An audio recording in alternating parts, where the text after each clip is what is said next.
All right, so back here at the animal hospital project, and they have come out here and done test drilling, as you can see by all the little ant hills pretty much looking like. What do you say, Kyle? They did it like a 30 by 40 grid or something like that? Normally about a machine length worth, 20 by 30. So they've plugged a bunch of holes out here and explain what we're looking at now. So, like Chris was saying, where's the hole they drilled at? Right here. All right, so they drill the hole. Yeah, they bring like a real small drill out here, about like a Tamrock 550. Just something real simple, enough to maneuver any tight places or anything like that. But what we used to do is we come out here and this is what you would see.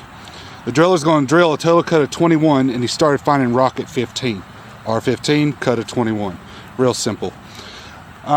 So pretty much right there is showing that there's 6 feet of rock. Once you get down 15 feet. Exactly. So we don't have to dig down 15 feet here, so there's a chance we might not have to worry. We don't have to worry about anything. But what's really cool, and welcome to typical North Carolina, you can find crazy rock right here and then really nothing right beside it. Could you say I was explaining on when we were out here trying to hammer, when it comes up like this, it's not really that hard. It can, even though it's kind of the grain's real tight, it's not that hard when it comes up in chips. But still not diggable. Not diggable, no. But so rock 14, cut of 20. So he's down to 20 feet. And we'll find another one of these piles, and let's go over to this one right here, and you can break it apart and see how much the overburden. It's amazing how strong those drills are, because there's mud around here. Yeah. But the vacuum on them is pretty impressive. He hit rock at 4 feet and he drilled 9 feet. So if you split that in half, you'll be able to see the dirt, maybe. No, it's right there. Yeah, okay. See the split? What has he got? About 5, 6, 7, 8, 9 yeah. feet. So about half the cone is. So are you saying that this is a real hard material here? Anytime it's that pretty white like that. When it's nice of powder? Yeah, I mean, you can take it and just to sit. Let me look at my hand. Yeah, but it almost looks like sand now that it's broke apart. Yeah, but that's just because those button bits just chew up the rock so well. But this is a great example. We come over 25 feet here. 16 foot, but he found rock at 10. Not very hard rock. You can see how it's chipped out. And plus we've had a lot of rain lately. It kind of washed it away. But I know there's a lot of rock over here. Yep. Actually, you got a lot of cat rock. Really? So it's the boulders like I was digging up. Pretty much. But then underneath it, you've got more solid rock. 13 to 19. So even right here, this wouldn't be an issue. Shouldn't be. A lot of questions to be asked about why we drilled 21 feet. But yeah. I mean, let's go right up here where the retaining wall is going to go. Because there's a retaining wall that runs down this whole entire tree line. 15 to 18. All right, so 12 to 18. 12, okay. So that still shouldn't be an interference, because all in all, if you cut the site down 18 feet, we're going to be below the road. So I'm not sure where they got their. Normally, like when we would do trench shots or mass shots, we do about a 2 to 3 foot insurance buffer. Yeah. Like, see, rock 20 to 26. Yeah. You won't have to worry about that. No, I ain't got to worry about that.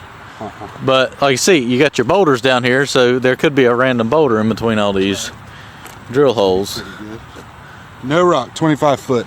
Or what it was so soft, the driller said, look, it's diggable. He ain't worried about it. So. But then you come up over here. They actually drilled 2 holes side by side up here for a very informative reason. Because, if I remember right, you've got good rock, you got cap rock. And this is what you're classifying as cap rock, where you'll have like a 2 foot layer of boulders. More or less. I think one of these slides says what I'm talking about. Yeah, here we go. All right, so CR, cap rock. You had rock on the top, which we can see it. From 0 for ground level to 4 feet deep. But then you got a 2 inch gap, or 2 foot gap, excuse me. And then you got solid rock from 6 to 14 feet. Okay. So you'll have to monkey with this. Yeah. So there's a 2 foot layer of dirt in between this. And this is what I was getting into. You can see where I could dig up the surface boulders. I mean, there's what you yeah, there's one right there that hasn't been disturbed, still got moss on it. But yeah, I was taking the trees down. You can tell where I was digging around it. But what's really cool, like for this instance, they'll come out here and, you know, the guy will stand over the hole. Everything's satellite like nowadays. So he'll stand over the hole from the office, plug in all that information, but then he'll walk up right here to the next one, which it says rock 5 to 11, so you don't have to worry about that. Yep. And they create this really cool color-coded satellite model of what the rock looks like for your job. Okay. And so we'd all get that, and we'd look at it, and if you don't have a lot of rock, it turns out to be like a pale yellow, but if you have a lot, it's more like a cherry red, real dark. Obviously, you know there's a lot of rock here. Yeah. Because this is where there's another entrance coming down right here, so Oh, you do have room? this is going to have to be in those underground storage That's right, you do. chambers are somewhere over here, and I mean it was like 14 feet. 12? Yeah, rock So 5 to 12. gonna You'll have be to. shooting this. Pretty much, I figured this whole ridge right here was going to have to be shot, and then probably some. So no rock for 25. But like I said, There could be a giant boulder in between, though. there could be. But what's nice about the drill and blasting company is that they'll create a pattern associated with this job. They're like, okay, you don't want to do 20 foot by 20 foot. Yeah. You'll miss a lot of stuff. Yeah. So probably shooting around a 6 by 6, 6 feet wide by 6 feet long. And then they'll just they'll paint it all crazy and look really cool.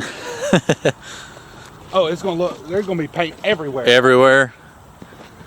I'd go through a case of paint in 2 weeks, Oh wow. maybe, depending on. Let's see what he has right here. Rocket 3 feet to 9 feet. So you'll be definitely shooting on that. Yeah, because all this has got to be cut down. And something y'all need to know is that this is not going to be some rip snorting shot, because if you look back here to my left, these lovely people want to stay here and live here. And So they don't need all this rock flying over the road there. I wouldn't want it, or in my house. And there's a highway right there, a 4-lane main highway. Main lifeblood of North Carolina, just about. So pretty much this shot's, it's going to be pretty minute. It's just going to lift the ground up a couple feet and set back Yeah, down. literally, it's going to be flat like this, and it's going to go. Bloop. So there probably won't be a video of it because it's probably going to be less than I don't know. impressive. Sometimes how much even that little bit can flip a mat, Yeah. roll it over, worthwhile. But they were able to go out here and drill on my boulder. Yeah, I mean, you can see just how far these drills can reach. Oh wow! So And this is just a 550. You know, when I was working with him, I had a 329 with the. he was able to sit right here and drill. Well, he sat back there and. You Oh, wow. Stand right here and. Popped a hole in About it. about a 3.5 inch hole. What are we showing? 7 feet. Rock. I think Is it it's rock at the 0. surface? Yeah, rock 0 to 7. And then he run out of it, or did No, he I just think that drilled was your 7 total feet? cut. I think that's Oh. all you needed. Well, was it's more than that because hell, we're 7 feet above grade right here, and it's got to go down 3 more feet. Well, see, that's what I thought too. But normally, if it blows out at the bottom, what I would write it, I'd write 0 to 7, BO. Well, B/O. Yeah. Blowout. We had a lot of that. It is nice that the grass come up on the rock though, Yeah, all that hard work paid off. and the pond's holding. A little washing, but not bad. Man, who put that pipe on there? That looks good. I don't know. Let me feel it, company. Oh gosh. But what's really cool about test drilling and why it's so important is you literally can see what you have without really cutting a lot of dirt Yeah, out. you just spent the time for him to come over here and drill, and now they've got to A pretty lot much. of developers have lost their minds sometime and think that they want to see the rock. So they'll strip everything. We, at one point, at a job pretty far north of here, the developer wanted to see the rock because we kept finding more and more. And we strongly encouraged him that it's going to be way too expensive to do it. Let's just do a really good test. He made the site look like that. So he no. he stripped all the dirt so you could see all the Exactly. rock. And it was just this beautiful sheet. You could go out there with a fire hose and blow it off. But we strongly disagree with that. And any contractor that needs to do drilling and blasting, don't remove your overburden. Because that holds It keeps everything so much more compressed, and it's a lot safer. you don't have all these rocks flying everywhere. That too, and it's just easier for the drilling and blasting company to come in, know they have a good buffer, and it'll save you on mats and things like that. You have to mat it because We're so close. To we're houses. within 500 And a feet of the road. house, is what he said. Yeah, 500 feet. But they do a pre-blast survey of each house. They go in, make sure there's no any big cracks or things like that. They note and document so that we do a pre and a post blast. So we'll go in, look at any structural things that could be wrong with the house pre-blast. After we shoot, we go back again and see, okay, all right, well, this window broke after this.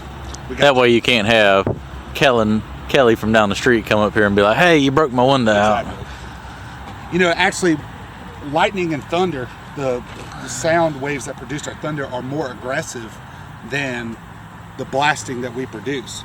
MSHA requires us to have a minimum range that we have to be inside, and thunder, a direct lightning bolt with thunder over your house produces more than a typical blasting shot. Oh, wow. Very common misunderstanding. Well, this is going to be a pretty interesting little project. Yeah, your cap rock will be kind of a little bit of a headache, but yeah, we'll just have to get that out and around with a hammer and deal with it. A working hammer. I still don't know if that hammer was fully working right. It was making noise, but it wasn't giving the thud that it needed, I don't think. And your tip doesn't matter. You know, a chisel tip is just going to wear out faster. Yeah. You know. If it was going to break, it would have broke. Of the bit. You know, you don't want something that's only sticking 4 inches out of the bottom of the hammer. Yeah. You obviously know that needs something. But I think it was more of the charging of the hammer itself. It had been previously worn out. Who knows? Well, it is what it is. We'll just have to let them get it drilled and blasted. Oh, yeah. Your family company owns a vac truck, don't they? We do. We do. It's a parent. It's basically a second or third division of our business as well. You don't need a vacuum job. You say that's an expensive operation. It is expensive, but people need to understand the importance and safety of vacuuming. You know, it's a lot more intricate, very specialized, if you would, and Integrate's really done a great job of working with the local municipalities on, you know, like a fire hydrant. Normally, if you had to hook up a fire hydrant, you got to mobilize a mini-X and then trench safety and all of that. With the HVAC, well, with the vac system, it's a lot less production, a lot less equipment, a lot less guys, thus making it a lot more safer for everybody. The big thing we have to do is traffic control, but that's really not the end of the world. But for pond dredging, it's probably pond dredging, not necessarily. It's probably not your number one go-to, is it? No. Probably the excavator and the dump truck's a little cheaper and more practical. You know, I would say so. Can you suck up bicycles? No, you cannot. Skateboards? No skateboards. Golf balls? You can do golf balls. We found some very creative things. I can imagine, but I get a lot of people that tell me I need a vac truck to, you know, you could do it from here because you got access, but on my other ponds, you know, somebody wants to, do you think somebody wants to drag that 12-inch diameter hose out there and it may be bigger than 12. Try to drag it around? I mean, literally, that truck's going to hold, what, 8-10 yards maybe? About, maybe a little bit more. I need to go back. I'm actually going to go buy it. So I can put 15 yards in a dump truck. Well, and you got to worry about weight too. Yeah, I know. You've got 2 drop axles on yours. Yep. You only have a tandem. 0. Yeah. So I can haul more, and I don't have to worry about all the foreign objects that are lying out there, like T-post and wherever you're taking it's pretty reasonably close. Yeah, you have to take it to a permitted landfill. Because you don't know what kind of, you know, hazardous waste could have been dumped in that pond over years. Very similar to what I do now. Yeah. You know, we're not allowed to take dirt off our site at all. Like, it does not matter because it's hazardous material. Yeah. So. Well, there's a little quick sum up of everything, and more videos to come once they get everything shot, and we'll have a lot of dirt and rock to remove from this site.